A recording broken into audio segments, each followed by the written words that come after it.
This is our team. For half the team, it's the first year that we've competed in the National Underwater Robotics Championship.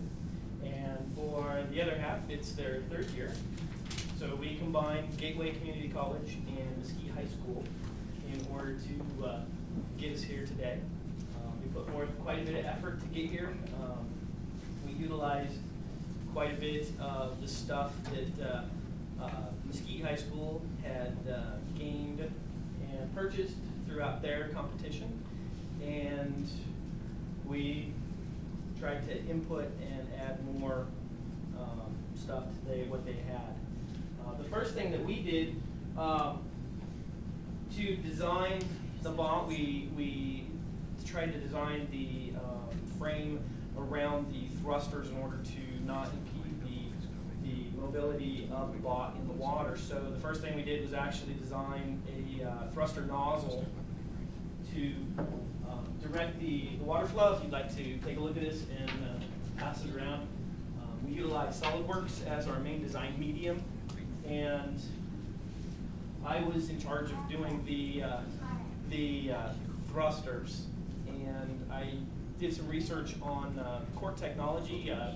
Cort made a thruster nozzle back in the 1800s, and it's used today in industry for tugboats and submarine thrusters.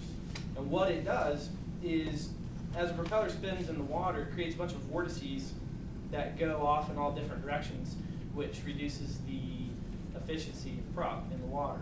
And so what I did there was utilize that design, and then I modified it to create an underwater airflow, basically to even make it more efficient. Basically, as the water enters the nozzle, it can't compress, so it in effect speeds up. So it actually increased the efficiency of our propulsion system substantially. So we used that. We had some testing that we did with and without housings, and this actually was about 5 times better than without a nozzle at all. So we were able to make handling our bot safer, so we didn't have to worry about putting fingers in the prop. Made it a lot more efficient. So once we had gotten the nozzle aspect of it, then we went to designing the bot around that in order to not impede the performance of the nozzles. And Fred, he did the main design for the frame. If you'd like to come up and talk about that.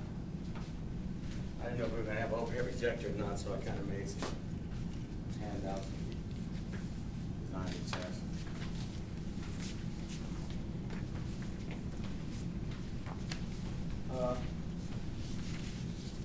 Well, as we can see, there's a various number of different shapes and designs you can use for ROV. Just going through websites and thumbing through magazines, even walking through our pit area, you can see that it's a number of different shapes and sizes.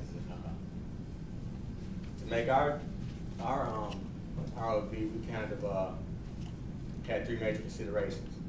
First of all, the consideration was the efficiency of our thrusters. The second one was weight distribution, and the third was material that we're going to use. First of all, we started off with the efficiency of our thrusters problem. You know, we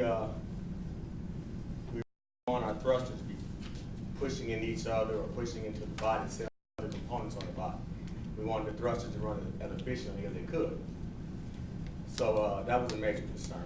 We also wanted to be able to place our thrusters around the chassis so that any directional control that we had would be the most efficient, whether we had to go up or down or forward or very powered to one motor or the other one to correct tilting problems or turn the body itself. And I think we did that. We also wanted to distribute the weight around the chassis pretty good. The body itself has to sit level in the water, so we didn't really have a choice with that. So we wanted to be able to strategically place mount our components around the chassis so that the bot would sit level in the water. You know, we the bot pretty much symmetrical. It added in the balance of the body. Also, we were able to place like the pontoons high and above the center of gravity, spread apart to get the best stability. We also place our batteries below the center of the gravity, center on the bot, but rear of the center of gravity to counteract the weight of our claw and its motors, so it wouldn't be tipping to the rear, tipping to the forward. We also we placed like our lights and our cameras and stuff. We kind of spread them out around the body to keep it balanced. Our third consideration was the material that we used. We had two choices. We kind of narrowed them down to aluminum extruded strut or PVC. And I showed you a model of both of them. We kind of modeled up the SolidWorks before we started building. And as a team, we all kind of decided we wanted to go with the PVC. It was the price was right, it was very inexpensive, and the availability. We can get it at any hardware store, Lowe's, Home Depot. We can have it right now, right then. If we mess something up or we decide to change something, they had a bunch of different connectors and attachments that we can use. So it seemed like the way to go. And you see the finished product. We have also made a model of that in SolidWorks. That's about 90% accurate. Okay. Thank you. My name is Jarrett Newsom. I was in charge of designing the shelving and the component layout for BrainBox, and basically what kind of controllers were going to drive the different units. We did sheet metal shelving, and we decided that we needed to use 3 Victor 884s to run the arm because we wanted a complete stopping motion, and they had a braking function.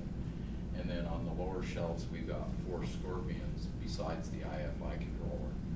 And my job was basically to get these components placed and everything so that we could wire them up and do all the things I composed most of the final modeling of the robot that you see and the modeling of the arm. But the arm was one of our most intricate considerations, and Pedro and Matt were the ones that built those. Can you guys please talk about that? We worked with what we had, were given, and we were given the arm from a robotics trainer.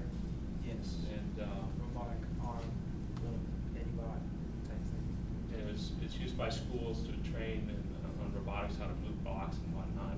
And so I was just given the claw, and I took it apart and machined assemblies, aluminum pieces to attach the outer part.